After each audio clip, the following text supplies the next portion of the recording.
ia ia le atua nei hia nei tai au mata mo fie ia mari tai au toa ia o fai e foi ona tanto se fai lumo ngal malu pe au le ia ai nei tai au ia le atu inatu mal falo alo o so au na ia so alo ia na te tai ina i tanto si talo le nei tai au so alo pa mo le lava we format ka ia lo nganga ya to yo ba wa ni lo o e ka ba la ba o ma tu fa ka ya tu la ba ya to e le tu e ni tai fo lo ma tu bi mai lo ke te ina ma lo ku le fa so lo ma tu ko e ke tai mai ai le tu lo ma tu ola haleluya ma tu ai ma lo lo mo ko sa mo to na i mo vai wa fa soko mai ai no matuola ile nei foi tai au fo nei aso ngafua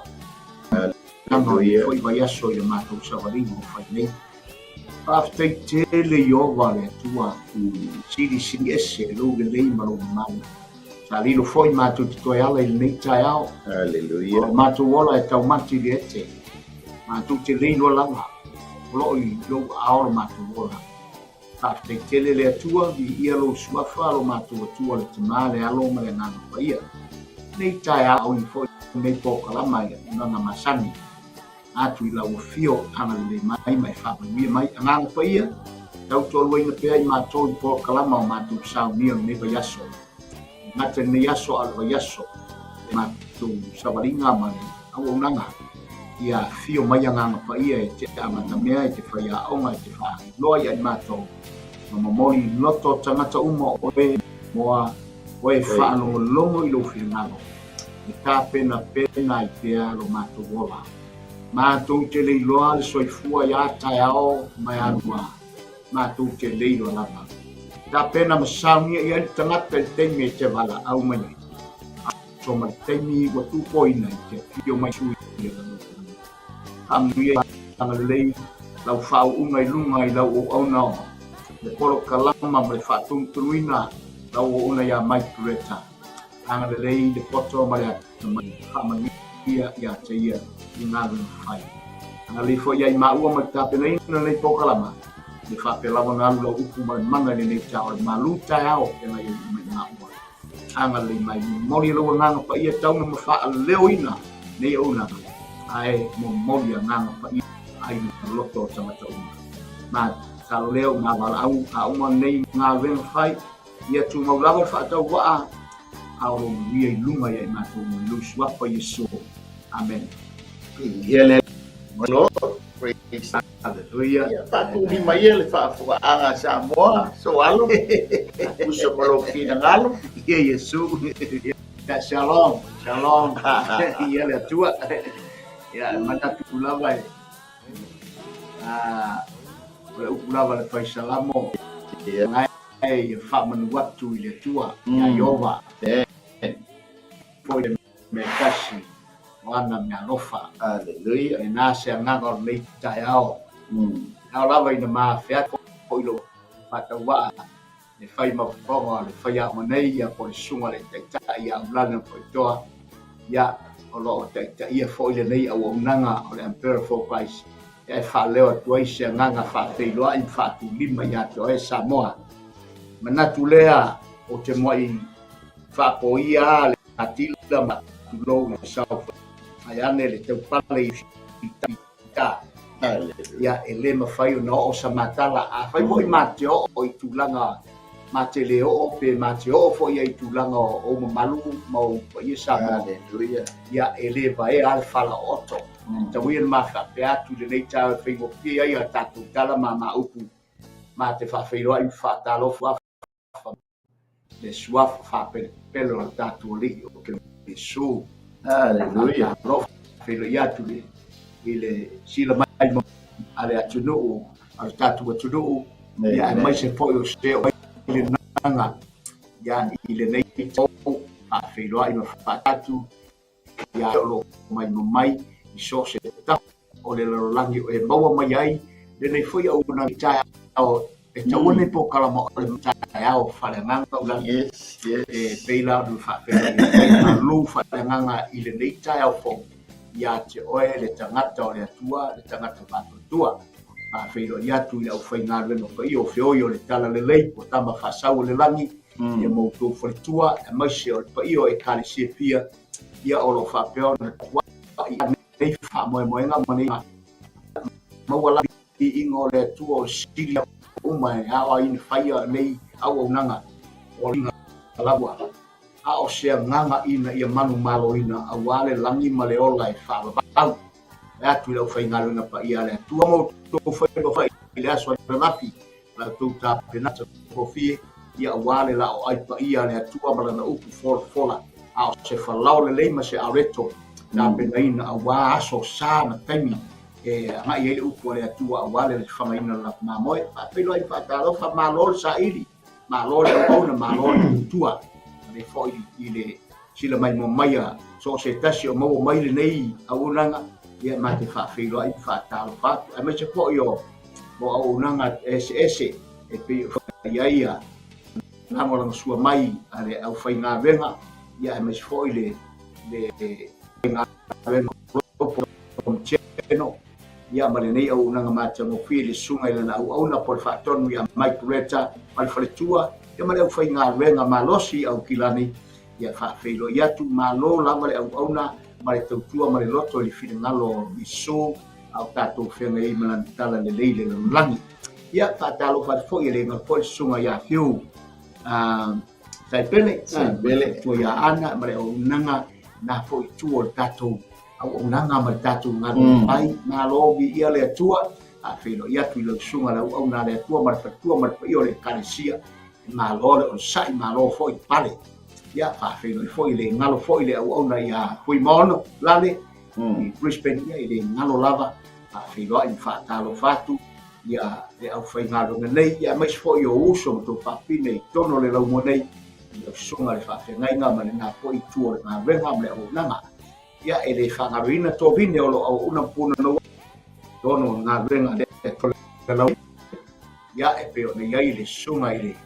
whawhengainga ia oka mai ava ma whaletua ia nufau ia e maise o le kalesia ia uma ese to e ina ao ia e maise fo whaletua me tausi ia mare ma ave ese o le kalesia i petone ia whawhelo ia tu nei o unanga li suapo i so ia tu uma e whamare fo nei matua malolo malo pensione i ngā renga le tua ma ia fonti a fele ia mare tin Wila fonti a fele ma lo tai ta malu lo fa te na e manui ai pea fa manui mai ai le nei au nanga ra o talo ma ta po inga le fa mai fo le karisia o lu ai no Sox Valley ia so mato na yo mato fo i fa le nganga ia tanielu ia mal fa le tua ia ai vena ia mal peso mato ia yo na tulanga fa ia mate fa felo ia tu le suafa manu malolo tātou li o Yesu Kristo na ngari foi le o ina malolo ia vena matua ia vi ia le atua tua ta pa o ia sistemi ia le fa felo ai le fa ngari na la o tou na tu ngaro fai o tu per muri panga matapo i faiva o foi na Emanuia na foi o fata manesa ai le le tua ia ma fa felo ai le malu tātou tu ia ma se foi o lo fai oe o lo whapeo na ko meni mai a whamanui me whamare tuo lava o e maua ne o nganga mai whamanui mai ai loto tele le loto e au na i atua o no lo tu whamanui anga o lo mai i lungo ne leilo lau ia o no liu le le tu lea nga o lea o te nofo e le vau malu ai o blata e le vau sa e nga tai nei le sunga ia ulale no tua ia sinema e whapele whatalo whati le sunga te tai Also i fua. Mas eu ngafo ta telefilo wa malanga mai holiday le tu mole. Ia le tua na po ana le tu. No le langa mama por ia urale. Ia le tua sunga le li ava so valo. Ia le li o le mo ta pe lo fie i mo ro. Yes, amen. Ana Samoa pe lo ia hallelujah. tātou foi dito la au. Amen. Amen. Ia ai me se foi. O man tua. Aleluia. O foi ale. Te malo matou no. So alo pe au inale sa oi te lo kwa. Eu fui o le malu taiao, o le malu taiao, tau a tali malu le au le fa me sia le malu taiao, o le alava foi le malu o le taiao. E to a malia foi Fora sa ve wa io, se foi fia o le aluka. Ia vale au ma foi le pasia mai le dato vi kope po se putia. Ia po se koko foi so a wangi ma ia nisi ale si foi le to al ko ngala ba mo e mo wa e si tu ba tu wa to se le si le o mai ko le le moto batu la pa mo sa mo i mai fit bingo le se matu ba tu o fit ia so grandfather hallelujah la foi vai aso saya i Rotorua ia mana ia oh Roa ia salva peta foi ona asia ia foi ia mama ai foi de mesa ia o mesa sorry lo fi mai foi ia sabe tina o le ma fai na ngalo na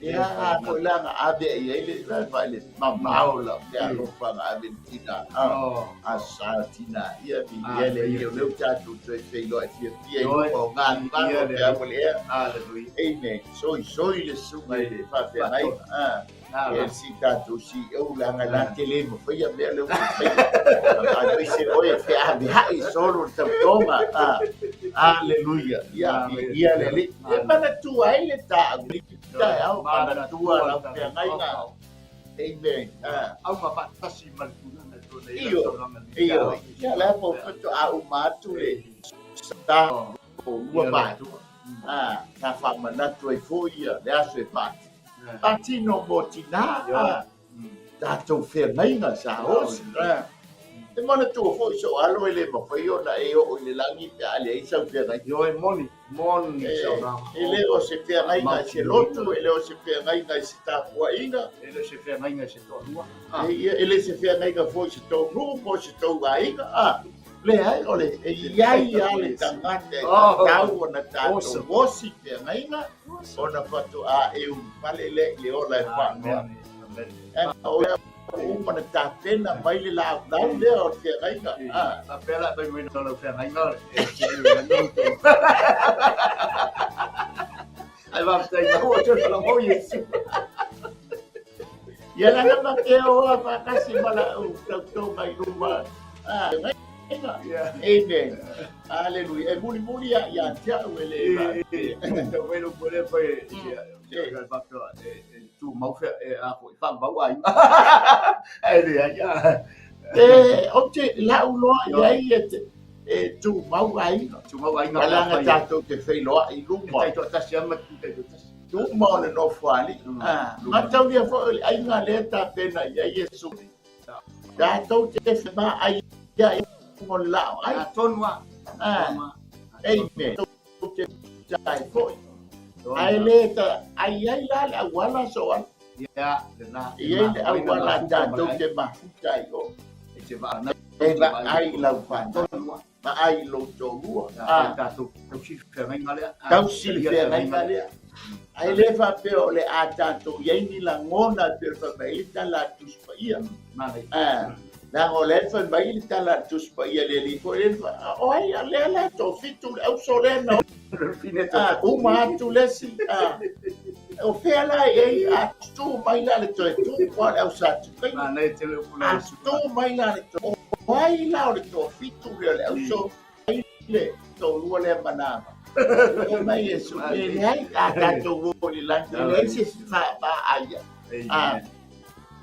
fai ya ba le te o amen na ngai le ma fai ona fai se to lua po se ba po se te le si angel ia le ka pu io ai ma fai no o loa no to lua ma la fa yes amen ina ua tātou talia Iesu Keriso e whai mali'i ma whaaola. O na tātou whale le, a whai le talia e lo whainga, le Keriso Iesu e whai mali'i ma whaaola ma lau whana. O te mātou te whai loa i lai o. Mātou mia whai le awhanga lea tātou te nofo tupu pātasi ai ma Keriso. O le aunga leo le whea ngainga. Aunga leo le whea ngainga, leanga i te tau o le tātou wosi whea ngainga. O le atua po Iesu Keriso i taimi tātou te talia ai. Iesu e whai mali ma whaola. Ia o na tātou whalele i le ola e whaapa.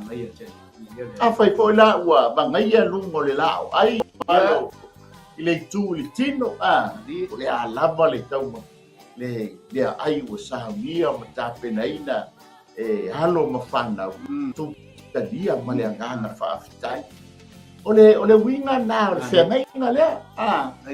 O lo mpaletua, po lo tōrua, po lo mdautonga, e maise si au whare. E se mile, e mo isa. E pei o tamai o live lungo le lao, ai, nei me. O lea ta atoa lea o le whengainga soa. Peo tu salamo. Ia. O le ata atoa lea o le afo. Salamo pia, salamo. Taunu fukitu. Amen. Ala tao le tamata. Amen. A fai fo nga langona se leo ve besi foi leo le tai ha. Ya toa tatou e tama. Toa al kai. Lango winga leo le tina. Leo e le ai nga ato. Leo se leo fa male pele pe ai nga fa ko le ai nga le leo foi tau le tu lunga tama. Ale fai le Manea le programa le anpo sina Ia. Tanga ko nei na una ko se ma malupa. Ya malupa. Ia. No winga tau ma loto maulalo anga malupa. Me uma ia mau file mu. Na pe al poe. Ele foi ngada man po. Aleluia.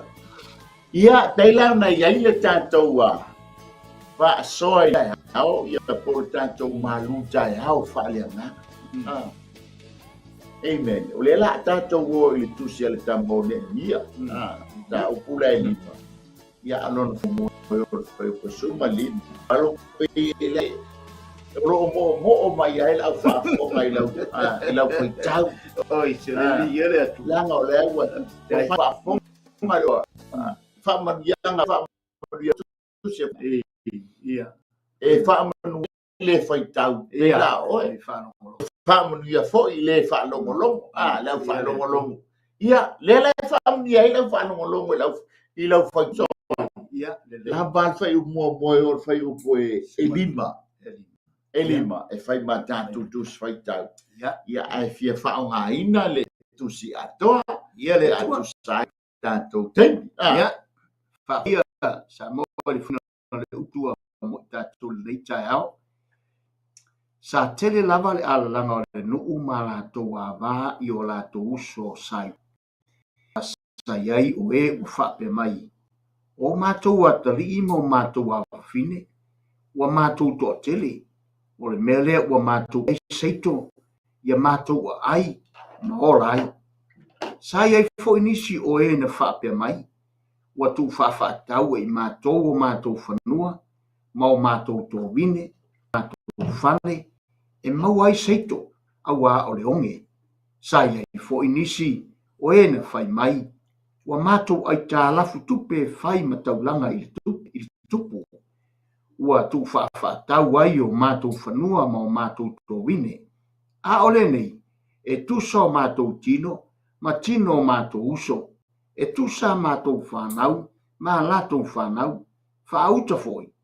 Ua mātou whaapolonga i o mātou atalii, ma o mātou a pine a whaima polonga. O lo nofo polonga nei lama nisi o mātou a fine, mātou te le mawhai o na toi whaatau mai i a te ila. Awa o mātou whanua ma o mātou tō wine, ua whai mō tamata ese, whamria le tue le nau. Amen. La sau, foi sau, pa soa.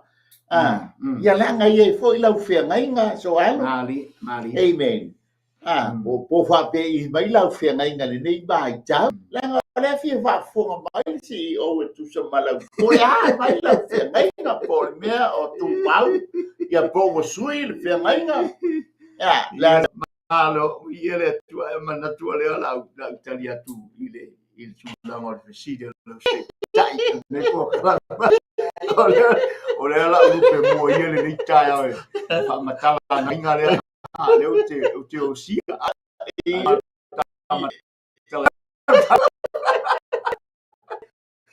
e pere fa si le sunga teta o le fia ngai o lo umana tamau hallelujah tamau mo fa mau lu mo le tua ma le lana si le fanga ma se fo le fa fonga ang ti min te tino tu li fia ngai e o ai ti min te me tau ma fia ngai e tau ma le pele ai ma tau la tu spai fa mai e fa atua tu vale ina ai fa atua tu vale ina ai nei ma nei e pe fo le la ya ile tua awa o la tala ile ya se ainga ile ya ni tulanga fo le tau me tau fa vesi light ma ai mis tau ana ye me na o tau fo io me na awa ile fa pe ya ngai pe ainga ilona le malona matongo fi le fa awa ile tamata mo fe ngai sole o puyo o matua i monia e jo e tua i monia ta upuye fai ai mata wi o le fa fonga le nganga pa ina ia tau tura ila ta upule na fai e moni fa maoni le ngala fa fonga ia ile tau ti non mo fe ngai le nga o fe ngai sio ile ta o sana tu fo ile nga o le tua le tatu te o nei sa mo ile fa fonga anga ma nei fo po kalama pe o nei au tu mana tua lau fe ngai le tua fai fe ngai le ma fai la a tatu wa aila ia tatu fe ngai o le fa mau tu ina le na o le fina ngalo le tua i o la tatu ainga le nga o le fe ngai i te mine isi fe ngai ua ma le pelepe ma sofa ia o te le fai atu la sa mo i tulanga o ia fe ngai ai ona o tulanga fo ia ona ia wa mato le fo o sauma ngai mai pele ti apolo i le valea o le fe ngai lea langa na tu mutu ma fa longo ale ti apolo i fe ngai lea a fa fo na lepe mai o mal temine tuli al ti apolo le var fe ngai le tama maltina e ia upu e fa longo ia o le meta wala na ia tato o tu tato fa reina matalia le ali o Yesu Kristo o le fe ngai mautu le mo o mo fai na sio mata mau ina il fe ngai le tate va ai ina ia ni me fa fai ma fo ile ma tau a esenio tan mona fo ina se inga laiti ai mau alo ta loto ile li ona tate manatu fe ngai nga sa o si luma o le tua ma le tina o le ainga ya ke upala la be fa o ina ne si nga o kakau ka le pepe le ya la ngala fa mai le wali le mai lungo ka e kakau ka i koru fe nga le la fe sili mai pe ke ai ma le fosi nga ai fa fe kai so alo la wa kala so alo ya ma walo lo to la no te mata u le tua ina fe ngai fai ana fai la fe ngai nga fa fonga le nga pa ia le ana le poto le temi ia la le ile ana fai fe ngai nga o Yesu fa pe na po lan tatu lo ia to te fe ngai nga le tatu o sia e te le tu mo fa le u po le te pengo fi ai voi la voi salamo to ai le wala na ulale ia salamoa ia i te mine pai po i alwa i se inga e ma fa na fa maulalo i lo fe ngai ko ese ko yo la me tu inga no to alo o to se mele ele se to i lo popo le menale tu ai te lo ti minga tangi le tina to yo so mi fusi ave fo tu fe ngai ia fa ya mana tu fe ngai fa mana tu fe e toi fou te uma o so mal sina repent. Ai leva pe se tu lo popo o le mena le atua Hallelujah. o fa mau lalo le tama a se mai pe se me wa na ma la na tu langa o mea wa ia ta ma tinga Peila le maluta au. maluta au Ia. le fe nga awane ngalo i e manatu i lo fe nga awa e ala fo ina tupu be vesia inga ave ese lalo manatu mai le fe nga salua o sia mali tinare ainga le foi la wa ola mai fa na mata mai i le mafutanga le tinama le tama o fena mafua mai le leile matu mau wa fa pene a maso so fa i venga pena male pene vatu la fa fonga ama samo anda mau di kali tununga wa sio le wa sio le ma pa ila Peila o ngai ia fa tai bor fa le foi ia dalenga ia dalenga fa ia o fa bengi ka mo lo le mo perfecta ale winga la rita sabola ia le mo brother sorry mo fol mai ai la ngola tuli lo sa o le telefona le le sa tali o te ha sa le la maka mai e kuli lo ata to ia fa le fa fonga so la to no mo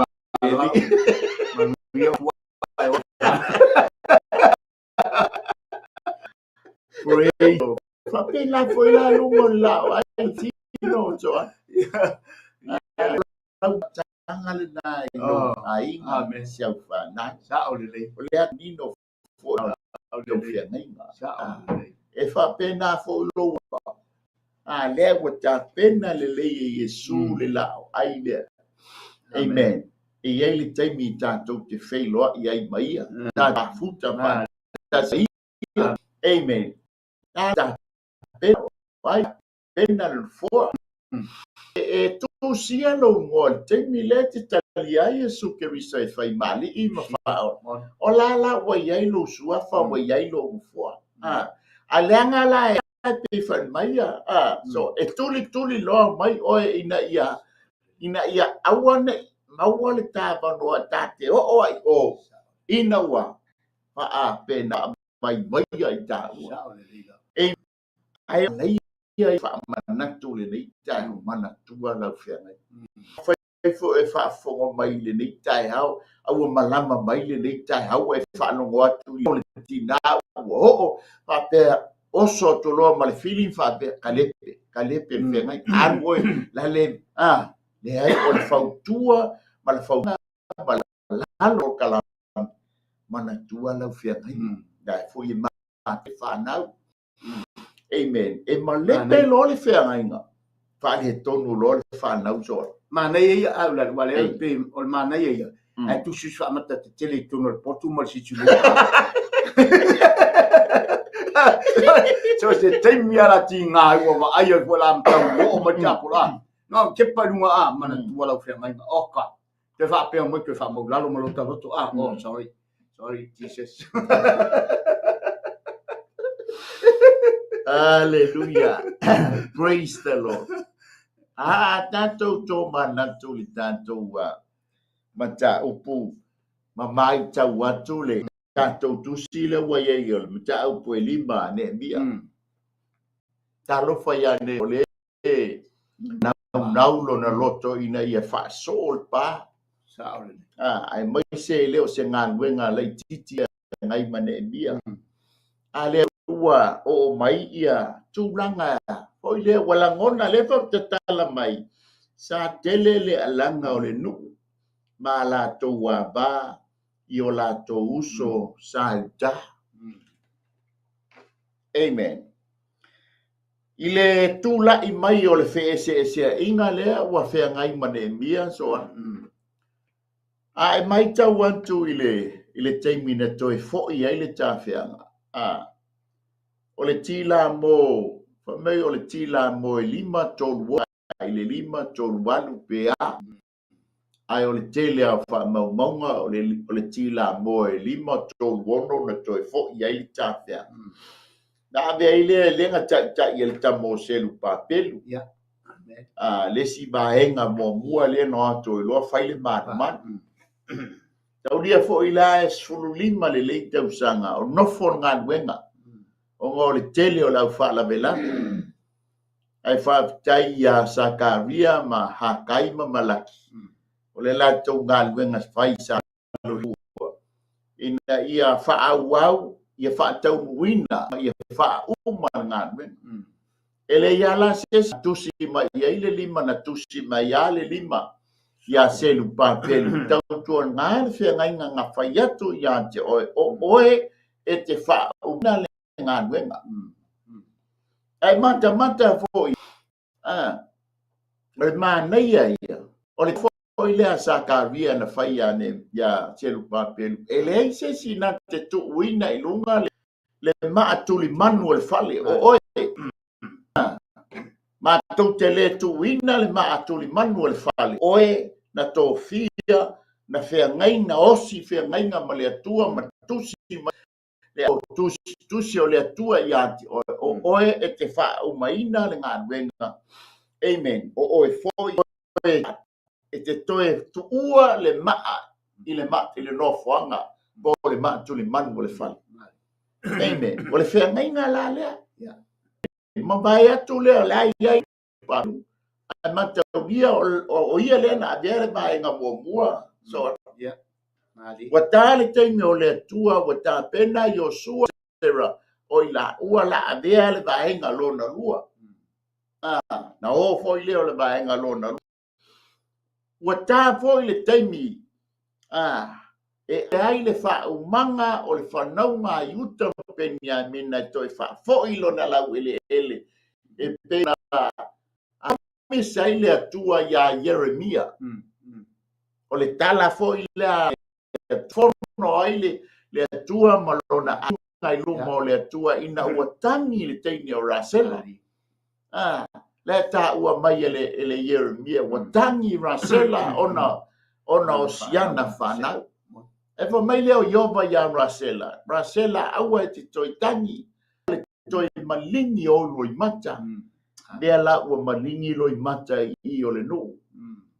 Aisea. Wasoli e la wali le le lato wosi nga fenga le le fa autoritato fa soa manatua la fenga manatua o le taime o mai na osi le tato fenga mai Yesu Keriso o le hano le atua ona via lo le o oe ma o le tangata fenga o le tama o le fenga o le tama o le fenga o le ainga o le fenga o lona fina ngalo ia tātou mafuta mai ia. Te la whai ia kei neo ai fo. E se o yo Sara. Aua te toi tangi, aua nei tingi o anta, o te toi o ina whanau i lo lau ele ele. E la kale ki tu lai mai ai ta mone mia, na te ataita ia le vaenga muli po le vaenga lona tonu le tāwhenga e toi whaafo i tono Yerusalema. Tenga lato lolo le tama fausia pā o Yerusalema mōna whao e spuru ma le lua. E leo se ngā nuenga whaingofie. Lea tātou whaitau ia i polu mtau pe tolu polu mtau pe wha. Ia ngā lue le silima ai e pelu po le tau le silima e pui ai lea. Le fili ma le wha labe. Ia ua ifo mai le ngā luenga po u tau toa mai stoi ino ne mia. Ai whalongo mai le alanga o le uio. Le alanga o le tangi. Amen. O winga ia tātou te whengai ma tātou lea tai ao ma lea aso. Ma leo langa le nei tātou te iai soa. Tātou te langona le leo le tangi. Te langona ina le leo le uio. a fai fo ila wa la ngona ina le leo rama le nei tai au o le leo le tangi ma le loi mata malingi ia ona o le malanga le maliu ma le oti o le leo ale tātou te whea ngai le aso ma le aso le taimi ma le taimi tātou te le so sola e se ai langa pau leo le awala tātou te wheiloa i ai mo le tātou atua amen ei fo le taimi tātou te a la ngona ina ai le alanga o le fia ma le oli ia pei fo na iai le weekend so la ngona le fia ma le oli le moana Pasifika ia no ua whātoi le loina le pulu ia e la ngona fo i la au pilani le whanonoa ai alonga ai la ngona e tātou le fia amen o winga ia ma la ngona ia soal e whea ngai ia ma le tangata soifua i lea tai au ma lea aso ma lea te ai whawhetai i lea tua na tō fia le tama leo ne mia le anga o le winga o le upu ne mia o le atua whaamawhana o le ata leo o Yesu le tātou Yesu le ata leo ne mia le whaatusa fo i leo Yesu Keriso e whai maia Yesu o tau uma o e mawhatia pupua ngā mati ngā hina tia i a venga o maia amen tau te mapu ai tau te fia ai langa sawa le file fasi ngoi matia ai sawa Yesu Keriso ina ia tātou maua leola maua tiri ai la le ala o mai nei le alanga whanongoina e mia po le tai le leo le alanga o le alanga o le great and pray po o se alanga wa sili ona si le leo o le tangi ma le uyo o le tamai o le no ma la towa ai mata la ia i fatusa i le tila mo e 5 toluon ma le tula i mai o ne mia i o le tila o e fa lima ai mata o le ua pe a maleiva se fulu te usanga le po le avanoa le po le umi le e masani le Israelu po le Iutaia i le latou whengainga ma le latou amen e iloa po le ale fitu se fulu te usanga vai o le latou whea fo i lea ngā mafuai o na toe wha fo i la tou i le lau ele ono lea langa o le atua osi whengainga o lana whengainga e tālo le fitu se fulu te usanga o le tā whianga o na o toe wha fo i lea o tou i le tou lau ele mata atu la i le vā i le tila moe 5 tono tila moe e fa lima na so mata le ma mai tau pia ua pe amale fitu se fulu oi ivas fulu tamsa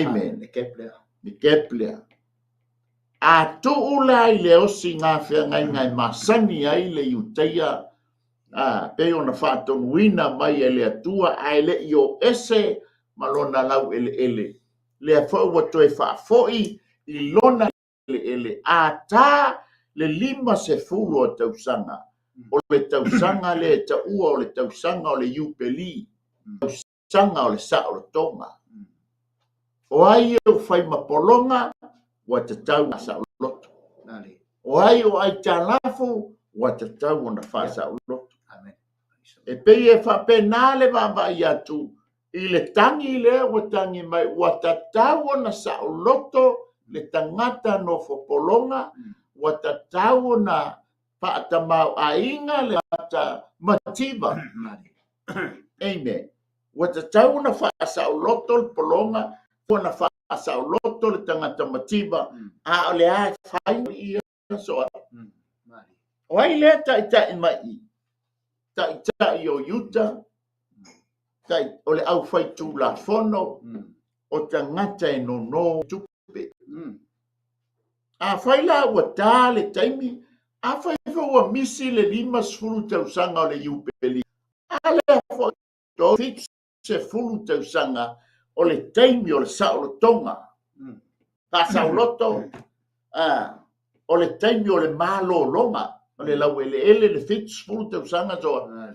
E malo ai le lau ele. Wata tau fona malo le tangata. A le mai ta watu le ti o la a whaalogoina e le tai o ne mia. Le leo o le tangi, le leo o le uio, o le alanga o le tangi.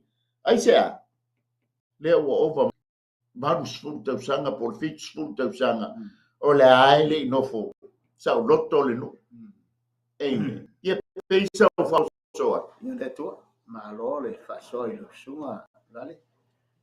Manatu awa ata manatu ai upule ta te autu i ta por kalama nei tai au manatu ai whengai ta manatu fo i le o le whengai ngai le whai tangata se to lupo se to tas o le whengai ngai o sia i mao tangata fo i le whai le whengai ngai pe fo nei ei le atua le tamale alo le anganga pa ia o le whamautuina la na le whengai o tangata to te le la tu te whaia le whengainga lea.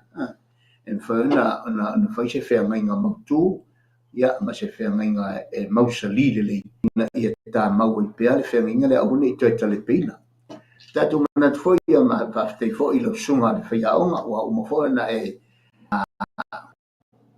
whawhailo ia e whamawhanatu i whoi i pēne i whoi nganga mariu ma le oti le nei tā ia vi ia le atua tai lo sunga oi le loi mata malingi ma le whana noe sa una alfo le tai nei moni oni au tato te taritonua ia o malawana whaia le atua le whengaina so le whengaina ma le mautu tato le o pau o mana whaia le tato whaia su le li o le ola preniso le li o le file mu ia mwhai tato sa le ai le ai ia pe a whai e mausali ala u whengainga ma tangata lea le ana lua o si whengainga o Iesu na whona na ta ia tuai le loto ma le whini ngalo ia ma manatu whoi ma le iangi ato le upo le tua i lau whai ngā renga ina ia tātou te li o Iesu ia o mga tātou te tono o le li o whengainga ia no tuina a whamautu wala lau whengainga lea ma le li o le ola ia inga la na e whaiona e maua le langi ma le ola e whavang ata manatu foi la tatou o tu le tai au ma tatou o tatala no ai le tusile e pe ona ia ile ala langa le atangata e pe saola o saulanga o le alanga le e le oni ala langa tangata fo le to i titi o le langa o le saule upu ala langa ona no winga o le ala langa le ai o le matua le o te tele o le alanga le o te tangata o le oi o le oi lea wa ia matautia e na sao no ulale o le wa ia le sao tonga o le ula to wa ia tu langa i pe ona ia le tua le taitai nei o le melenga ia ese le langa le mo o le fainga ta o le tangata e taitai ia le ngaluenga matui matangi olo o wale le ta ile ainga ia mai se fo tu langa i tono le ngaluenga ia e tau mo fai atu lava i tūlanga man matanga fia malei. Ai ia le oi tonu, e ia le langona o le leo whaavai o le leo e langona ai. Le leto e fia ia yo sis, le leo lea, o le alama ia ila towi, ina ia whaapeona fia maua se mapusanga. Ua latu ia, pe whaantatu wa ai atu, ile amatanga mainga o whanaunga Israelu, ma le teite ina mai e sito ina mose. O le tangi au mose i tengi uma, malingi o na loi mata ono lea, o la ngona ma manatu o le nuu i le o le polo i ai. A le tai mai i le ala, i le nuu, ma le ai mawhai venga le atua, ma fofola i le atua lona le lei, ma lona sosia ma ona mnuia i le nuu. E ai mainu, a le mene vaia, i oi ma ala langa, ma fai ma tauemu. O se langona faia ina, o ni manatu faia ina, o manatu to i lalo ai le wa yai wa amata na la tu wa ia tu de amata nga mali tini o le fa mo le nga vema la tu la i mai le ato to male manui o le tu nga vema o le tai tai o ni te fa so pale ma ia no file muai no po sa o loto ai le fananga ai ia tu ai le fioi o le au fa fa ia ina pa to i lalo o le au fa vai vai mau salilo la tu petonunga i le fea ngainga wa umano ia i ma fai ona toe ese mai le atua mai le fea ngainga wa umana fa tia ma fa mina mau le atua fea ngainga e le ma fai o le anga yo i ma fa ti apolo foi le ma fai le nga le ni fea ngainga o le atua fai fea ngainga e fai Ela mai Paulo lo ngalua ni la na lilo le mi le fe ngai ngai ia le atua e mausalia matini lo na tau unga fa moi moi mata ngo fia ma le fe ngai ngai ti apolo ia e ma le pele ma so so tai mo fa so e ele ranga ma le ui jangi fa ko ngai ai ne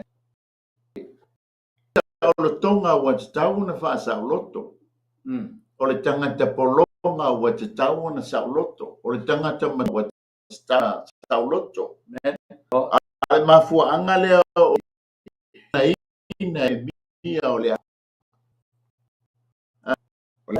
foi dino e sila fia io o tau loi mata sila fia io na tau loi mata ma fu anga i seka e ile a fo ile ipu a pou fo ile le ipu vai o mo na fa masi maina e lungo le la o ai le temi o le paseka le Israel po le Judea e fa manatu ai tau le po le ipu le o le vai o fa masi maina o lo tele no ai loi mata le no o le temi a no fo polonga ai Israel e o ai to le ngata foi le o loi mata le na la tu tau nu atu ai o le sami ula amen o sami ula luma o tua o farao ma le au tau mata ia e fa le lei tu ai nga alanga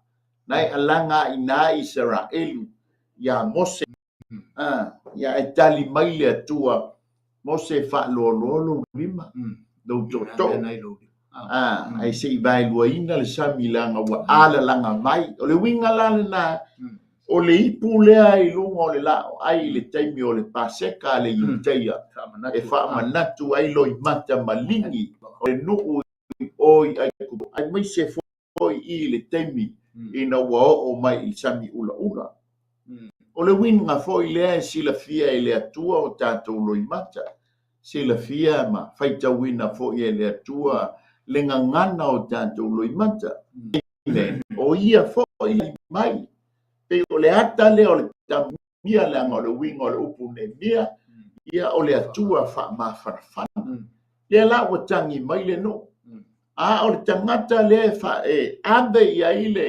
le fa pongai o le tangi ma le uyo le no ono tai o le no le ngata ile o le au fai tu la fono le no ngata fo ile o le au no tupe le no ma yai tangata ia la tu ini tupe ale la o tale taimi o le whengainga o le lima se fulu te usanga po le fit se fulu te usanga wata tau na yai le sa o tonga amen tatou mata so alo le nei mai tau ele malanga drum le ngalu nei oi Saudi Arabia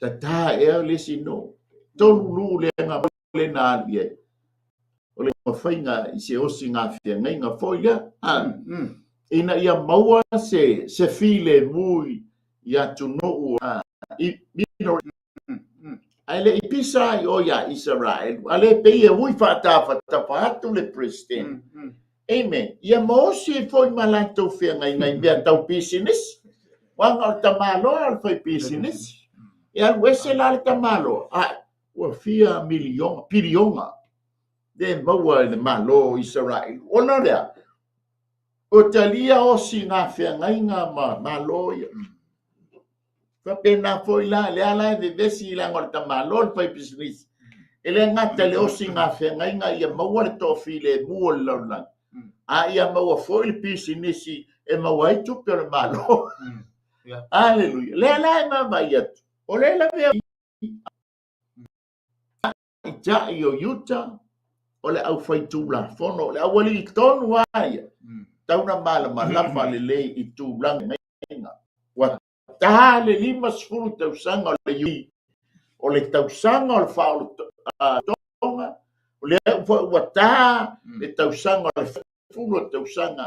O le tausanga o le malo longa o le malo lo ai matangata ngā lue ale ai whai ngā lue ngā la wali dia lai te maua ai whai upu ale wha mai sa iai foi maua whai upu lua i o whai upu e ono sa iai o e ua whapea mai le si lea alanga o mātou a tali mo mātou a fine ua mātou to tele o le mea lea ua mātou a vae ai saito ia mātou a ai maola ai se e tole tu on tala no mai ai le sma leo a ai loa o le tangata tamau ai nga ua tele lo tamau ai ona e fa sole i lo tanga lo tua oi amen le tangata mativa ina ia awana i mativa awana i fia ai o fo i tina ngoti ala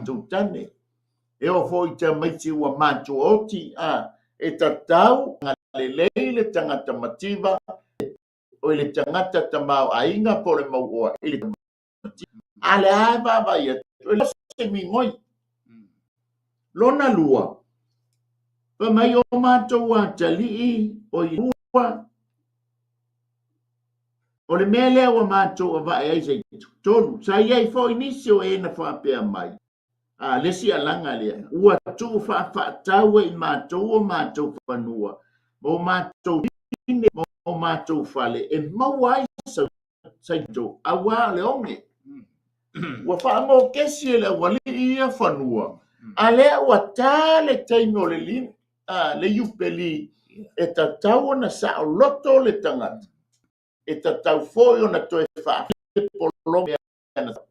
Po le tama, po le teine. A fai fo ina o whaapononga ina a ho'ola le teimi leo le upeli 5 tausanga ona o release lo leo le polonga amen a le la ta le fa mai soli e le o whaianga luenga la wali o le vaenga lo na tolu sa iai fo inis le la o tolu vaenga la sa iai fo inis o e whai mai ua mātou ai tā la futupe e fai mataulanga le no. Ma tō whaatau ai o mātou whanua mo mātou tō vine. Ua whai ina no ngā tupe lunua. Inga ia, whai ai taulanga. E sau mātai le nei vai tau joa. Amen. Whai mai lo whaala me la. Mai lo whaala. O sol whanau whai a long. Tau tali ai le.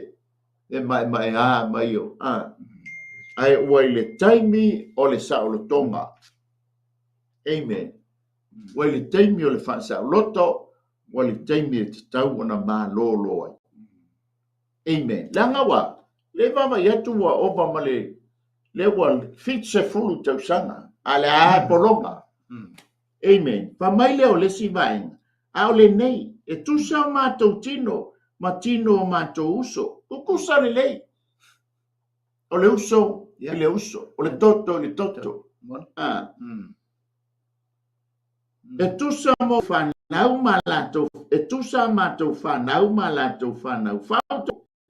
Ua mawhapolonga i o mātou a tari mo mātou a fine. A whai mapolonga. O le nofo polonga nei. O lo nofo polonga nei lava nisi o mātou a fine. Ma mātou le ma whaia o na toi whamai a te ila atou. A wā o mātou whanua mo mātou tō vine ua o tangata ese. O le whengainga la lea. E le imana tua i ta i o yuta. E le imana tua i au whaitu la fono. E le imana tua e i la tau no po le au tamau ai. Amen. Ia, so alo le au sila i tātou atono i Samoa. Nadi la. Amen. E tali mai ale. Tava ai foale tangata i lona lotoa. Lona ainga. Baba i atu i le ngai o i mai. O le nei mai tau ma le larolangi foi ma lona. Amen. Na tātou mantalea. Ai whawhetai. Pia ne mia. O le winga ngoa o le atua wha mawhanawhana. Sa moe le ise si tātou te mapu iai tō manga iai na o lau Yesu ma le tātou Yesu. Le angai wha mawhanawhana. Sa mua tātou whasoa. Langa mua mai whai upo e sfuru ma le iwa. O le alanga, o le leo la leo le alanga ma le uyo. E tangata la tātou. Amen. Whai ono i whai upo e sfuru ma le tonu tasi. Ua whanongo ina i ne mia le alanga. Li tonu ina foi la ne mia e sao matala whea ngai le alanga le ua whanongo iai le no. Nanga ua tatau na sao loto, ua tatau na malo lo le no. Le hai whaile ngā nuenga le awali le o le whaasili o tatongi. Le whaaloto ina le polonga, le whaamangalo ina le tangata i tā lafu. Ua tatau na release. Ua tatau na release. Amen. E le taimi e ave se ai tātou le nei o langa o tātou ia. Ave ese fo i tātou le malanga le maliu maleoti. Ai ei fo le por kalamea le atua e ave ese ai i la tau uma o e whaatua me tali tonu ia teia la tau na taliaina o ia e whai mali e ma whaol. E iei le vaenga e ta ua o le seitianga. E ave ese ai i tātou. E release mai ei tātou ma le nei o langa e pia ngai ma le uio ma le tangi. Pia ngai ma mai. Ma mea e maua ai le loto ma fatia. Ai tātou wo le ola e whaama vau. E le to iei se tangi po se aue. Asoa. Ia peisa wha popo soa. Nei, raftai more. A leu tā o le vaenga lona. Sorry. E ono e o le whai po suma le tot. Suma le tas.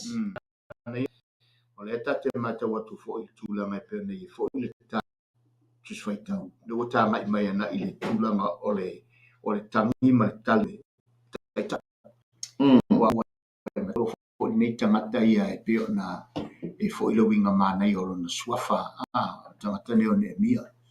I me vale ai le whaatatonga le tangata ma vale tūli mai tūlanga o se malo e tu se tai e tala tu spai e mapu ngata mai le ti nga ma me tangi tangata pe atu mai se tangata me tonu e tu le vale le la ta tu te vai atu ina uma tangi si tangata nei ya ta tu mata fo e pe na fe lo so no na le ta tu mata i malo mo fa nga malo i nei e la ta tu te va e tu la e io tūlanga o mea uma o pūna alo malonte i e whasafuatu se leni i tangata, lea tangata, i lea sosaiete, ma lea sosaiete. Ia lewa matu whamanu ianga ia, pe ia le aunga le tamtau. Ai a hoi la i e o lo vai ina ma, ia tūlanga ia malato, ai lima ina vaenga o whamanu ianga. Ai leo whila tunga lwenga i whai, e peo na saunoa ia o tau fia tangata ia molona le lei tai a watu i le pūlenga o le vai ngā tupe mare mea ia nā le wha leilo na ai ma whai ana mea ma peo tūlanga na lera mata ki la uri ia i tūlanga o le mea o umana wa ana a le tūle tai o lona mana tūla wa umana whaasafua vai tangata o e fia mawani mea o e matitiwa marima vai a le lo fia ngā renga o le mea le tau ia tātou i te mea tū i nei tātou loa mai foi ni vaenga vai na ia tātou matulanga awale te ino ngā le tue le taitai. E tātou lo fo tātou luon tātou alofa. Whaila tātou ngā luenga ni tuina mai tātou e le taitai fo tātou te whaia. A le ponga o le mele o le tātou fi maua le waria. Na o la tō waia le va ia le ala ua matua la ngona. Ai le fine ngalo le o le atua. I lana whea ngainga o Israel. Ue le o fine ngalo le o le atua. Ina ia oilo na nu. O le ua tū mai le tangata i le bālea. Na te mwhai o le whaafoi tū langa e pe ona iai. Le ngā ruenga le uwhai. Ma le anga i mai o le nu. I ona i manuia. Ai le vai mai. E le uwhai le ngā ruenga i tau na whai. E pe ona iai le tapo kalamama le tā whaasoa nei tae. A le ngalo leo le atua. Ina ia whapea ona alo whatua. Whenga le mai o. Le ua mai i a Nehemia. Ina ia fetu fai, fe faso ai. Ava ia tu pe le ngona na le tua mo tatou. O ai lo so vai faso atu ia. Peso so ani ai. O le ava non na nga mai le tua mo tatou ni. Ina ia tatou so ani i lima vai. O ai foi fia me. Ale uma fato mai o i tūlanga tūla fono le tua. Ava ai o to uso. Feso ani le se uso. Ava vai pe mativa. Feso so ani ai.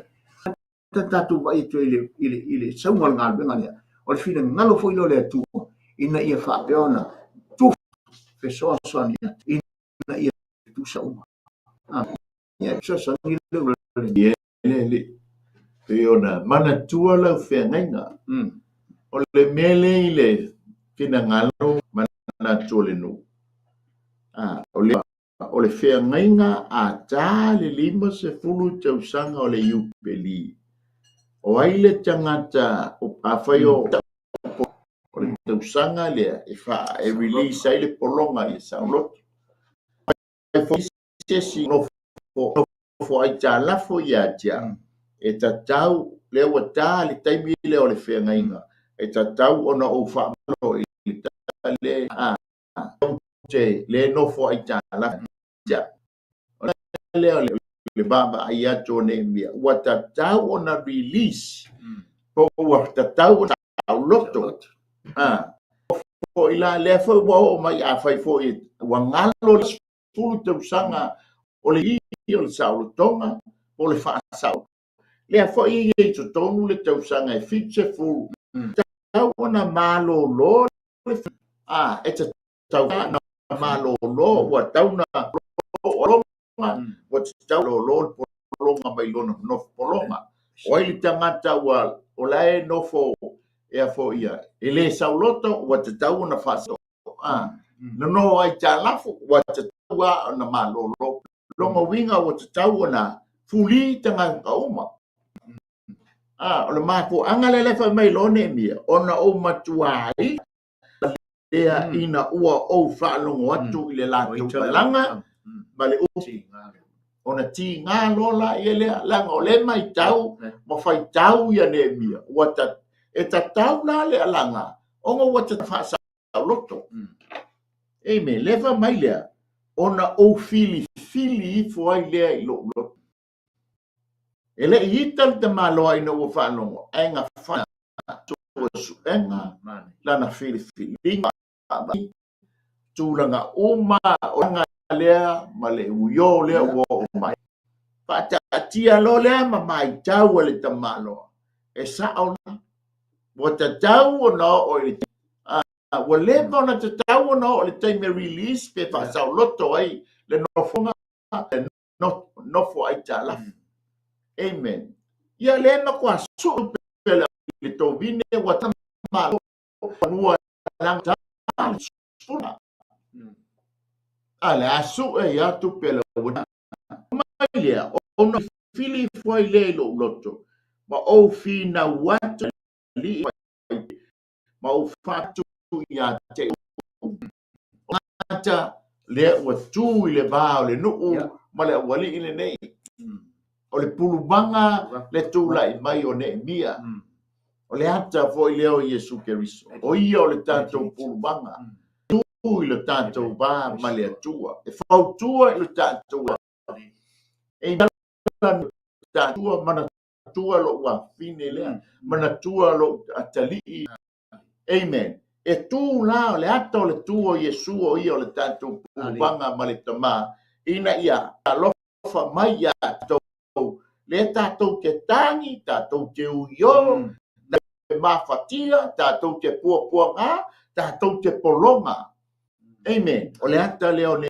mula imali amen fa mai le ma o finau yali ua o talia fa mai ua o talia tawi fa sili tai to tasi lo nauso ona o tala ina le eu ko kalia le tau le fa sili ma vai ko fa le to nunga ma vai le lima sfurta ma vai le sfurta sanga ala e fai fa lo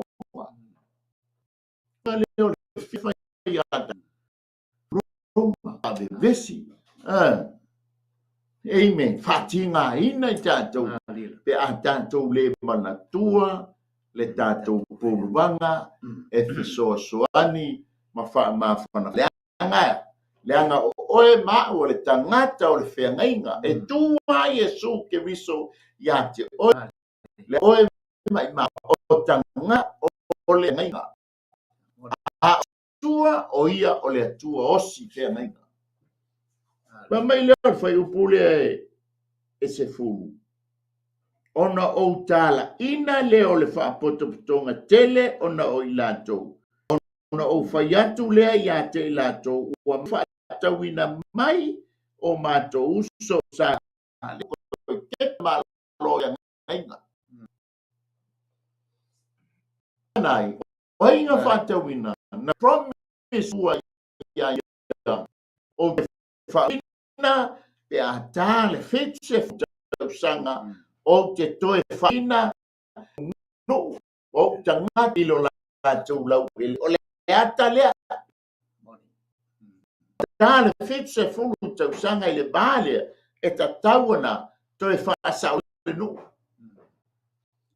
whaasau loto le tanga whopolonga whaasau loto le tanga ta ai tālaf whaasau loto le tanga tiba amen le lai ana tua le lai toe whaamanatu i e ne mia le whengainga le vai le o logo tua na ngofo polonga nei o ai papolenia o i foi me time persia ai fa tai ta pena ile tua a ta riu makuresa na te fa fo ina mai o to tato ale o to mai ai to e fai le to marwenga fa polonga uso mo to tu fa fine ma la to fana amen ole winga le ole ti apollo le sa fa polonga pe foi ai ta na fu ai pole mesmo polonga aso amen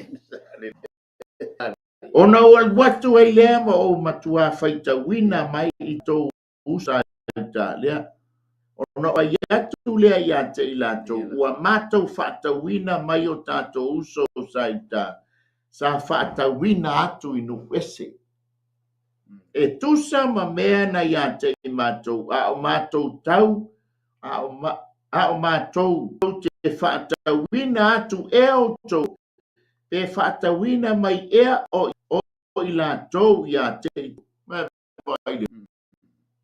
ona latou fa'alo longo le ua le mautani la tanga wa te tau na whaasau tano whapolonga i o alefa ua mai lau ele alefa koe whapolonga amen wa iatu lea le mea wautou whaia tau te le sa vavali ea ma le matau lo tātou o le whaaluma mai o no ese wa ita mai a te ita ma to mai fa tau ya te ila to pe masaito se tato tu ia le na tau i fasi e sai le tu la fono io pa na ile interest lupe ano no le tu pe sale tu no na fu pe fasi interest ia al interest ale le o la isi pisi nisi aso Moni la. Fai fali rei ia mau ko ku ilunga sa nga kupe a umal fa le velave pe umal sa fa ia mau sin ka ko mea a haleluia Ia rari. se yo to tu atu ia ia te la to le nei la so la to fanua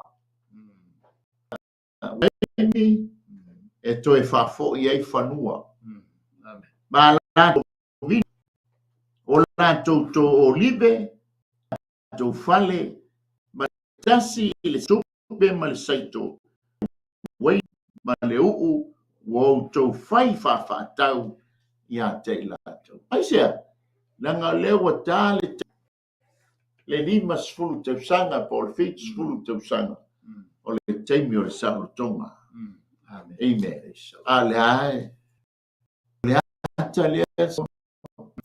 atale na fio mai dana tato fa mai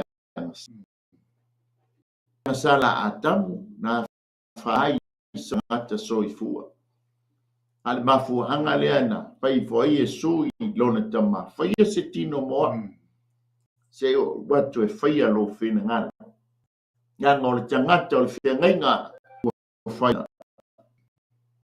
wa lano e se o watu e fai masui o stongina le la tosa amen ade alo wola e fai ma tau to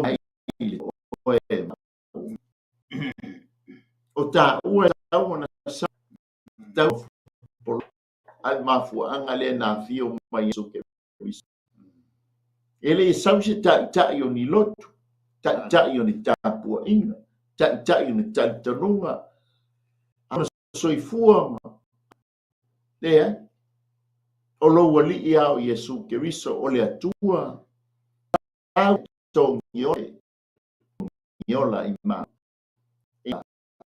sile tanto fe ngai nga maia anga mai ona tanto wo le ona fa baba e au noa mas fe ngai nga ale ane tai mi o tanto fe ngai nga o le tanto te tali o i mo tanto li mo tanto pia le o ha o le tanto fe ngai nga Mai, amen.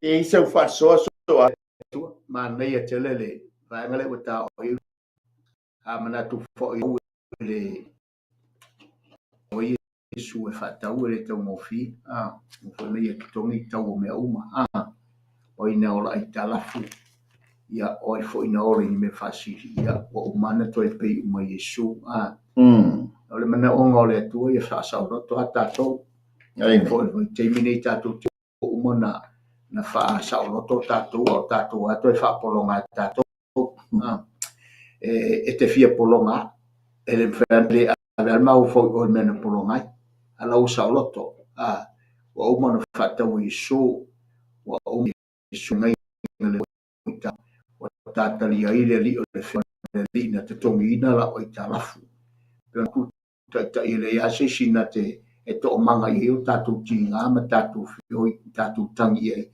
o le u tatu i mata i fa no mani maftianga wa tatu vai tu fo i tu lango tu pe man tu pi mine o ka tasile me o fai ma venga ma mafa ai ba fo i tanga to lotu a tu i fa sa fa lo te pe ma o le e masana fai lo tala na e a venga na te va ta wa o le tau o venga ma ala mo fa sa lo to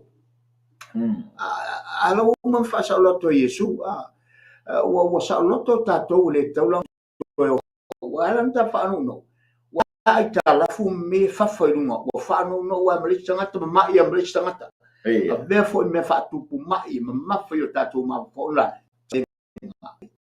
io sta to ina fai fa long wana maua mea fa manuianga le atua wa inu malielo na loto per tala tapita se wa malielo loto ya te oi ova lo matua tala tapita wa malielo loto ya me dit from apo Hallelujah. Mai le tala to ina e se le lu yo matou ma ho fa. Ai a matou ta ma fa mai. Wa mi malie lo loto o mea uma no fai le atua wa iai to tono lo ainga. Wa tali mai le atua. Au na ile atua ia so taimi o ngalue le fina ngalo le atua. O ina malo lo ma tula i mai va ai manui o nai. O le ala se simena te paualan tala fa ma walalo ile atua ma tangi le atua ma fa tai le atua oi fia mau so soani ia so soani nei au o na tala na fa ma nei te le matou falo e lu i tau nai fo i loto ma ngau istamata wa pe o le tele o venga ma fa tatu tau o bina o tatu la vai mafu ai ona ole ma na ole atua e fa sa loto tatu release e se ia mea o tatu te o tau fai mai te mena o talia sa ka yo fa tanga mai fa mai ale a rafo ka mai o mea na o fa sili mai la fo mai no ole wala ko kongi kawa kai fa wa sa loto wa ia le sa loto o sa ka yo le fa le zelo ya na sa ka yo na tama yo sa to ya le la fa sa ka yo mai o me no o cha la fu cha o sa loto la voluta li fa io o talia le tama le fa wa va ai le fa ngo wala fa ilo o fa ngai ma tangata fa ia fa ngai na fa ia o se ma la fa ngai mau tu ma fa ngai le o yesu e o te toi tau i te fa mai o le kau ka i woka kasi o so te malo io la ma na o mia e tama le asetto o sa to ia free hallelujah au na ide hallelujah o le atu o fa ngai e mo sa so tu le amen after mo faso hallelujah tato mai le vai ngalo tonu o tanto faso pai u pule sutas e por suma lua e o vai por suma le tonu ya o le ala tato mata ile pai ngole le lenga ma to yo se lo mal fe ngai fa mai le fa por suma lua ona fai mai le o ilato matou te toe tu ina tu lava matou te le to sa ili atu se mea ya te ilato e pei ona e feta lai mai e fa pea ona matou faia no wala awa tu le ile au faita blanga o le au faita blanga le wa fai mamoni mau o le fe ngai nga le wa to e fa le le mare fa mai mamoni mau mo o faiatu ia tauto i lato ia fai fo ia tusa ma le nei up amen na lo le ta ma lo no off wa o nunu fo i le fata o lo off ma o faiatu ia fa peo na nunu ina ele atua tangata uma o ele fa tau nu ina le nei up ai ona fale malana nga luenga ia fa pe lava o na lulu ina ma fa mati vaina ai koia na fai mai leo le fa pot tonga uma amen malato bibi iatu ia yoma wa fai fo ele no o tusa ma le nei de la o tula mai ia ne mia o talia fo ila ele vaenga lea tai le fai tula fono ia male au milionea au fo au tangata ia le no mai tupe le fo botalia ine mia le tangi mai male uyo male ala ela wo si ai lole se ngai ngal fe upule sulu mo sumal to ia ko filo le mo toi ina o la toula le fai mamori mal so se fe ngai nga e te tau na fai na ise mori mal o le atua o ia e ana upo le fe ngai o Yesu ke viso o ia na te faa mautu wina o le whengainga e wala ilona toto. Amen. A sau fo ili fili, tau ma fai fo ili fili e faa o ngā le toto, e o si aila na whengainga. Amen. Ma fua anga fo ili e faa o ngā le toto le tangata, e fai ma whengainga. Amen. Le fo e faa malingi ai alu, fosi tangata e faa malingi o la toto. Mana tua, o ngai fai ngai fe ngai ngai ti apolo ma oi na ngai fa ma bai bai le ula sau ele fa malingi inga lo toto ai sau whaamalingi le toto le tangata e whai mamori mau ma whaamau o le tau whiangainga. Amen. Ele whape se o le upu o le toto o le ola. Ai sau le whaamalingi inga longa toto wai le iso ma toto wai le anga ele i liu tangata le li. O la a ngelu. La ia nganga le iso na tino wa fiwa su iso na tino. Ai sau wha o ngale ngata e whai mo na tino. E wha tau no ina ai na por kalambe. Mai le ula sau wha malingi toto whanau whai ele o singa whiangainga. Le anga o langa whiangainga lingi le toto o tamai titi. Amen. Le la sau wha ngata tau tino. Uka se o le kako kingo. E mga tua ele se upo le tangata o le upo le tua. Langa le whai mai le tal ia kito e lufu iwi. Ua le wha malingi inga o toto. Ai sea, langa i loa le leia ioba, o le mele o si e whea ngai ngā a tua lai o pe a o i tono kanana.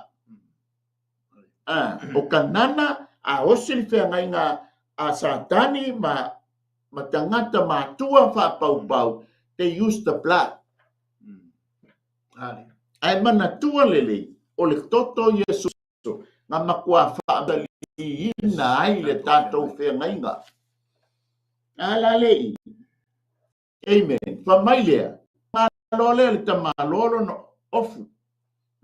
Ua olu fo i le whata o lo ofu. Amen. O mata lea. La ngol whata o le ofu o le whamula. Iai masu male lua. Amen. Nea na ofu le tamaloa le ofu o le whaitau. Atau maa ia sfulu malelua, o i tu a inga ia malelua, o le whea ngainga lea a lea ta malolo.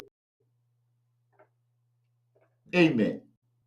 Amen. O siel tata ngainga ia tātou ta lio Yesu ke riso e whai mali ma whea ngainga, o le wha mautu wina lea o le tātou whea ngainga.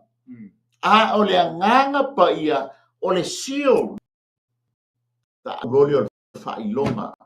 O le ngā ia e lau whiangainga, ma le tātou whiangainga mai Yesu ke riso.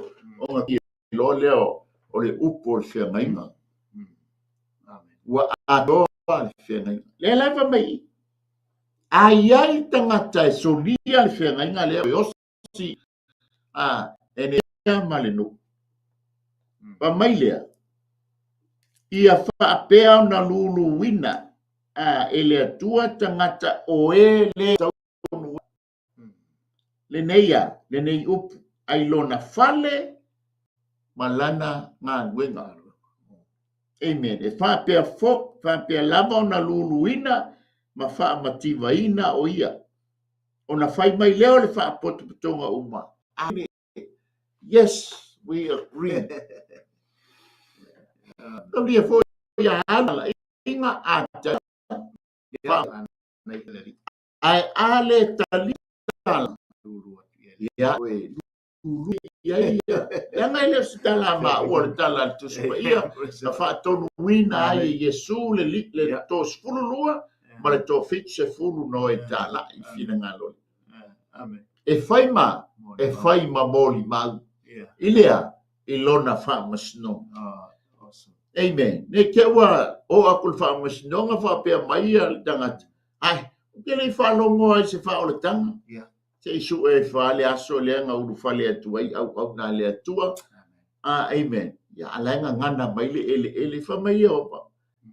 Fa mai le atua ya kaino. Se lau ke fa no le o le tangi. Amen. Ole. Sa mo le fa mo ia tu o le tātou sa I linga I le ola e whaamabau. Pau le tātou talia o Yesu ke riso e whai mali I ma whaola. O na osi lole I ngā o le tātou whengai. Ka leta la no mai ele tu se whaalinga. Amu ia ai matea. Amu ia o tu sia lo nei ngoe le tu sio. le tusia o le tātou lia Iesu Keriso e fai mali ma faaola ona tusia lo le o lo suafa i le tusi o le ola po le tusi ta moe. Amen. Nanga fofola tusia i luma e fai ma. Awani o tātou wo kumumu i le se oni. Nanga fai tātou o i le na fua sina. Aisia, awani o tātou wo to mumu i se oli. Awani o tātou wo fai se oli. Awani o tātou wo fa se ai se oli.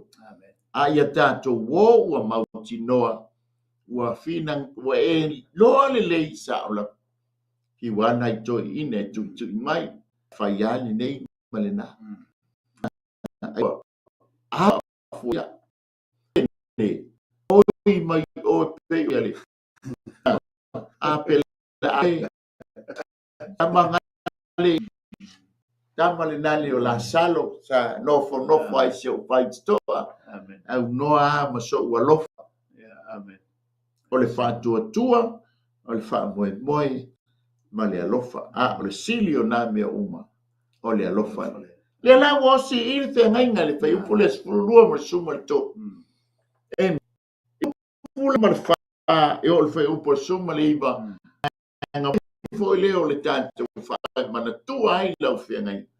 Le la wasi i le whengainga. Mai mai leo wha mai ua sa. Amen. Ona malato vivi i le atua o si.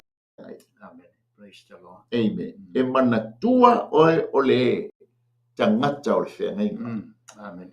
Awane ia vea i tātou matanga whengainga le ti aporo. Yanga o le tātou i unga o se o. Amen. Yanga o se o di ama le afi ua tāpena ina mo sa tani mana au. O le fina ngalo alofa o le atua na awina mai ailo na alo Iesu Keriso. Awa ni whano le pale alii o aia, aua le ola e whaamabau. Ai le fosia la ta ua i le atua i lau whiwhiringa ma le ta whiwhiringa. O le mea patino na te filifili le ola, ia pe te filifili le afi.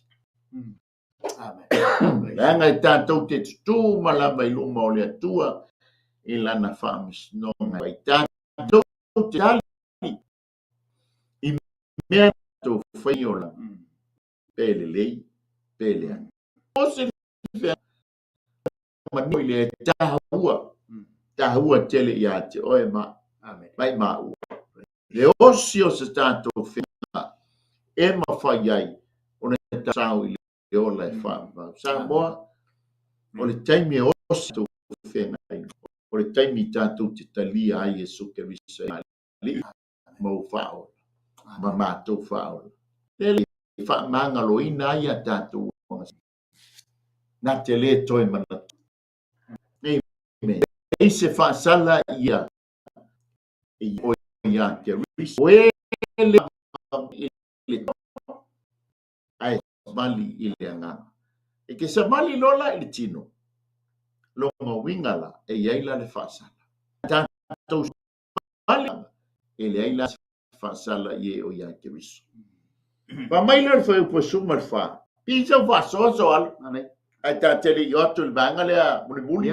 Muli leo na fo tau wha o matu ta upu ia wala ta fo ni whai. Ia manatu so toe manatu fo i leo me sia u wha popo i tūlanga o le whengai ngāle tatano ai. Awa tatu manatu fo ia o le toto i whai ai. Amen. Tau ni so wina i tatole ta mai mamoe na whasia. Ngano isu famosa li ngai whengai ngapa ne sao noa. La ia se si me sa mi le tua toto wala le na toto o te ofo le toto e fa malinina fa mau toto ia me mau toto te olai ala o mana o sia le whenga ma oe tamana tu fo i whenga ia e a mo fo i no sia whenga ta mama tina fa poipo e te mtu ai sengi le pepa sengi aua inge ma le whenga soa mautono le api mautono sio tu mas fai uia Hallelujah. watu faatasi maulima o le tamama tina tu faatasi o si fengainga la e faafoga le agaga paia silasila le atua le o siga o le fegaiga ina ia mausali fegaiga lea aua nei toe lu isai o alani pe festaimi ae toe malepelepe fegaiga e lē mafai lava ona toe alu ese le fegaiga muamua lea there's a original le fegaiga na osia muamua ma oe afai te ese mamalepe le fegaiga e tuli loa oe ai le fegaiga lea na e osia i ma tauluma o le atua ma luma o le fagaga paia fegaiga la le manao i le atua ina ia si luma o tagata e toʻatele nana matama pe nana vaai tatou i le fegaiga na faia le atua mo i tatou faamausalina ia tatou oo atu i le lagi mau le fegaiga mo o tatou mau ai nei faamoemoe ma le ola e Amen. Ele tamanino ana fegaiga ma le fegaiga tutonga. Amen. Lang o le finagalo lea o le atua. Amen. Ia si tateine kala mai pui. Foi le fili le fela. Talepe le fegaiga o le tama i le tamaʻita. Ai sa foi fai o le alii i le alii o le tamaʻita i le tamaʻita ia le mea leaga ai so alo pe mata ia. Saua fai faaoso ma faiaga faiga i le pelii o galuega tua. Ai fai la nga o sanga pule o i manu se tulo. Ma fai ele ma fai se le manu. Nan po ai ma po la. Man fine le manu. Wa ma le nga e to le a sili long fa mo le e sa fili le pali o le galuega a Jehova i ona aao o le alii i le tamaʻitaʻi e tatau na osi le feagaiga. Amen. I lē faapea o se alii i le alii o le tamaʻi leai e sa. Aleluia. A lea la saukalepe iga ia auagi o tatou ō i le manuia o le atua a ia tatou ō faatasi ma ia i le afi e faamavau vavai le ura. Amen. Le langa tatou ō le vaenga lona lua so o i vaenga mulimuli fai upu le sful fa ma le fai upu suma le iva e o le fai upu suma le iva. Amen. Amen. Talu lava le aso na tofia ia ue fai mali e pule le nuu o yuta. E a fua le tausanga e lua fulu. O lava le tausanga e tonu a fulu ma le lua. O areta seta le tu. O tausanga e fulu ma le lua ia. Ua mātou le ai. O au mo uso i le mea e ai. Ale ali e pule. Le lau o toi tala nei e le tamaloa. O ne mea lana ngā luenga. Mai ba ai le maua lunga o le tūlanga sa iaine e mia. Sa solia lii. Sa solia lii. O ia sa tau au ina le ipu waina le tu. Sa soli le pa ia ma le mamalu o le tupu. Po i le li tutonu o le fale o le tupu.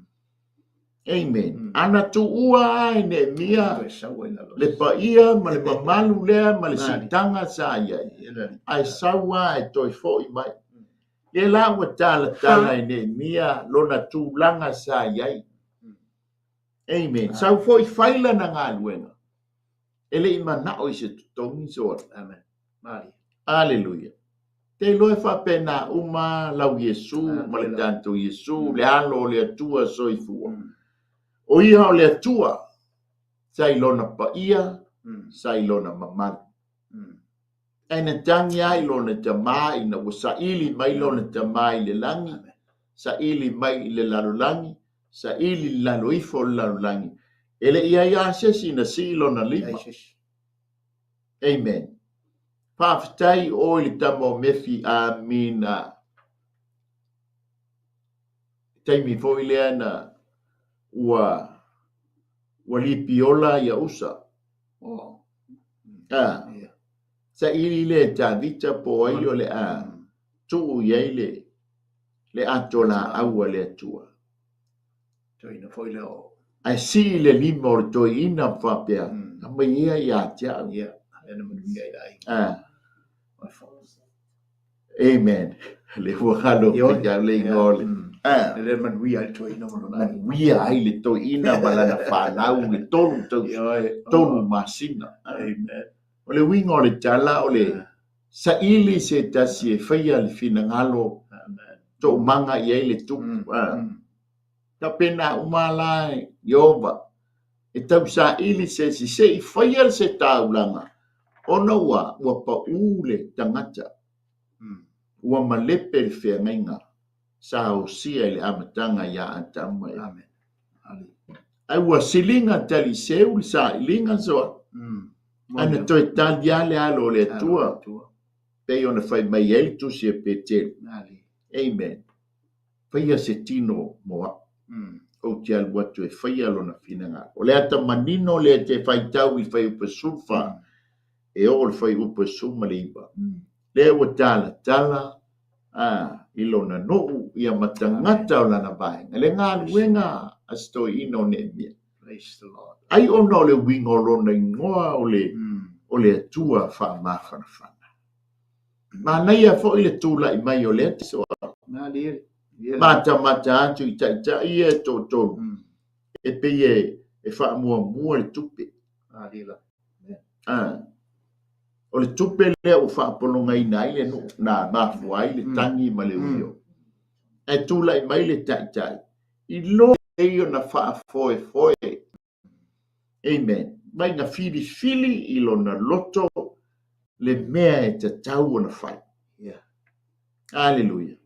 Ai mata fo i le nei vai tau e pe ia o le tupe fo e le anga le tupe so ai fai lon le tupe mo tatu tua o inala le fa le tonu bo tatu le lo ai fo o tatu so atangata tatu ngā luenga ia nei dalva me o le tupe so Marie amen wa me ai a venga mamafa ai fa mai Yesu o la uamo e mama ia ta ia tia o le loto lalu ma le anga molu amen le la o tula i mai ai le toi mai fai pule sfulu ma le fitu sa ai foi i la o sa ja ma fai to ma le to lima nga fulu o tangata i le mai la to na o mai ia te i ma to e mai ia pa mai fai upa suma le valu o mea foi na saunia i le la vaso ma le aso o le povi e tasi ma moe le e ono na saunia foi ma au o manu felelei e i nga furu foi ma waina ese umai tele e ui foi lea o tele i fai yata au maia le me ai ale ali e pule awana sa mafa le ngā luenga i le neino. Hallelujah. Te lo le te mi tātou te whelo iai aso alo. yes amen Lau lea. amen Le whea ngainga le tūla i mai. Lea te o atua i lumo le teimi. Le tai le teimi. Tua wo o le teimi kolosi ai. Ua tāle teimi o le si. E whae su mai foi o ena. Na oti o iake riso e mua foi o na toi tu mai o e na oti o iake riso. Le ale wingo le tala. E mali liu o umana la te wosi le whenga inga e ta lia ai e suke riso e whai mali i whao. Liu o te wana whenga inga mai. Na e leo i tātou. A penga la ai la pe i teimio. Fa pena umale tapela ai le fa mai mo le tau fe ngainga mai ma ua o tangata o fe tata le ma e Yehova le na ngore tu e tale tam le afo le tau sama anga mo lona tali ma le fai poipo pena foi la yo ina le tau mafitanga ai e risona lona alo malana mana mea ole kalesia ole tangata na ia taliaina o ia fai mali I mafao amen fa mai le fai pasuma le va lo watu ai ia e manatua mai ia o manuia e tusa ma mea uma ua ufai le nei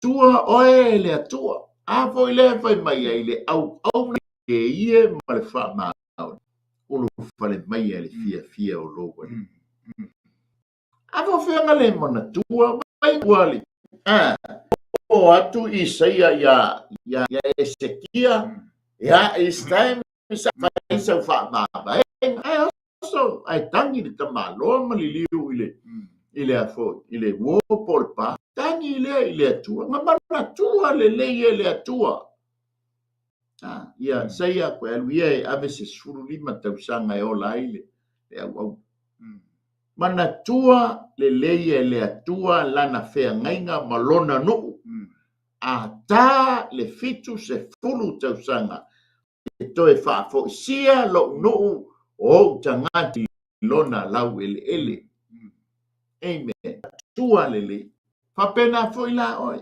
ai sia lango le tua o si fe o le tua foi na te ta pena ina masa nia fe ai ko si fo ia fe ai sia o longa lofa le matua ma o lunga le muti vale o lenga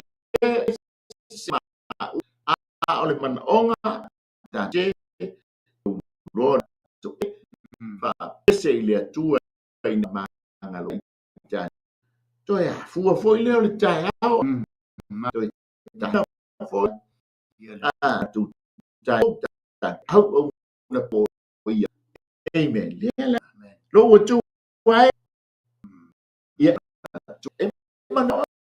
mana chua sia yang le to ma uo le tangata o le amen ia pensa fa po so alo ya la fa wina le tato fa ia upu muli na aura nei lunga o Yesu le sa tau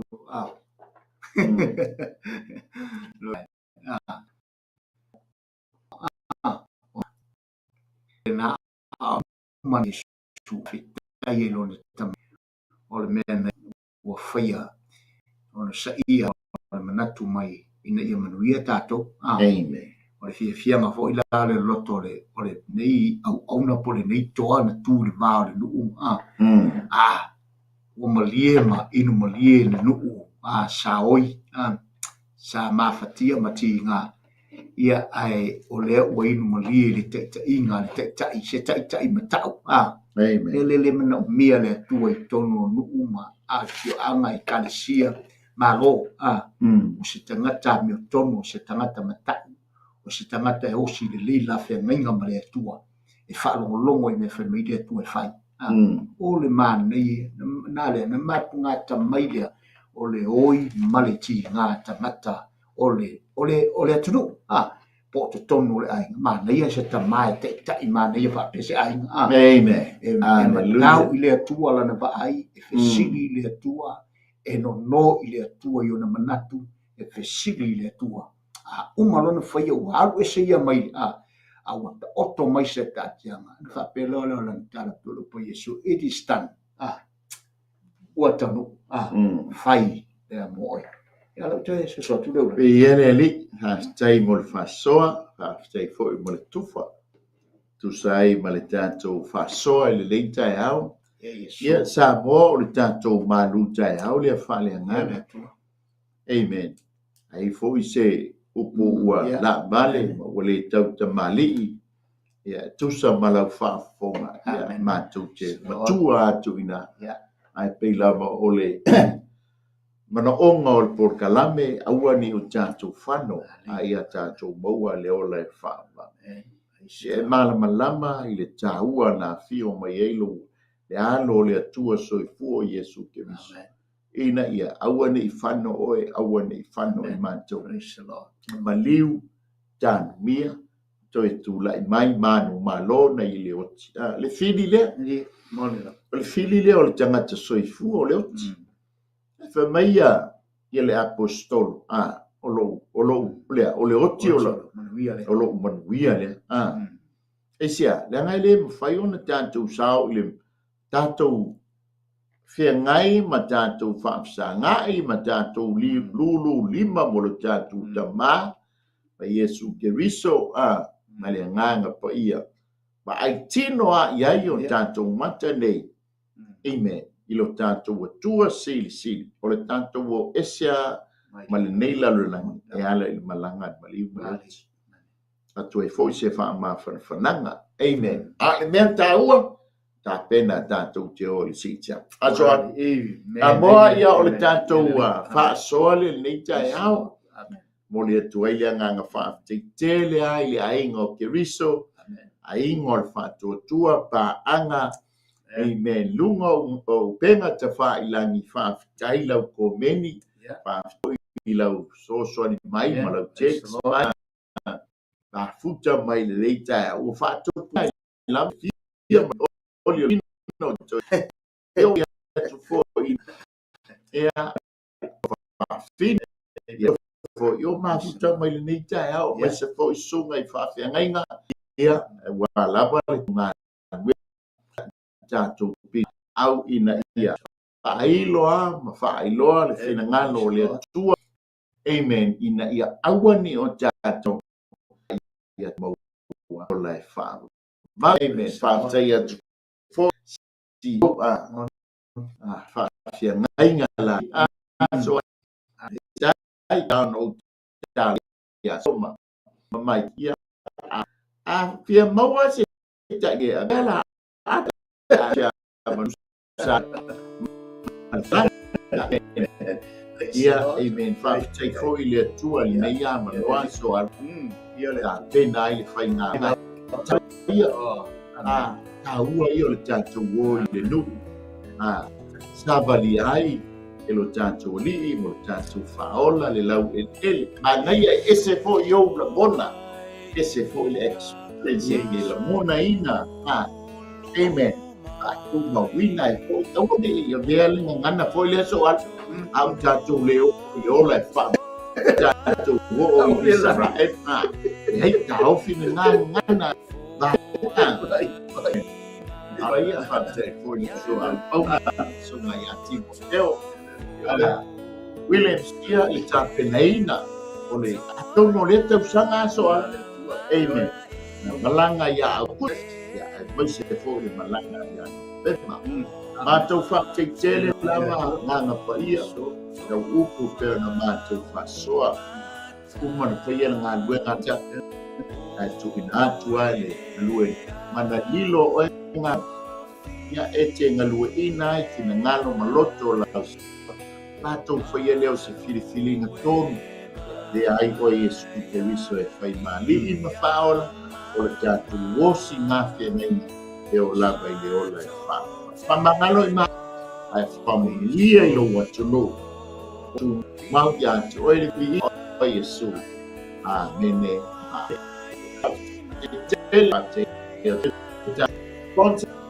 ia ono o le tau pito la whanu ia tele a le tau pisi disi ia nga le tfonsi o ma le ainga ia ai masipoi au whai ngā mena le o tapena mai le ai maino amen tu sai a ngā luenga pole a pona paten ainga ia fiwa lesi amen so ala o te whala mela te mai te prea tau tili au tatu te whala mela o mai te ro fala ronga se vi inga le mai ate le lau mua o te roa men mata fala na ia na mala mala fo le amen ia hallelujah e o man malo fo le hurricane nei ga yes ia mai ate ma ua ia ma te pa ia to fa so tua manuia ia nei ia tātou whailoa ina nei, ai e le tupu, ia po le manai,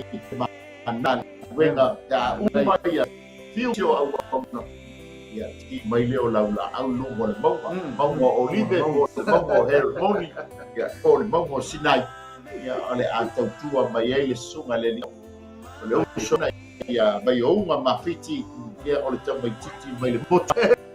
Amen. Yeah, God bless. God bless. Yeah.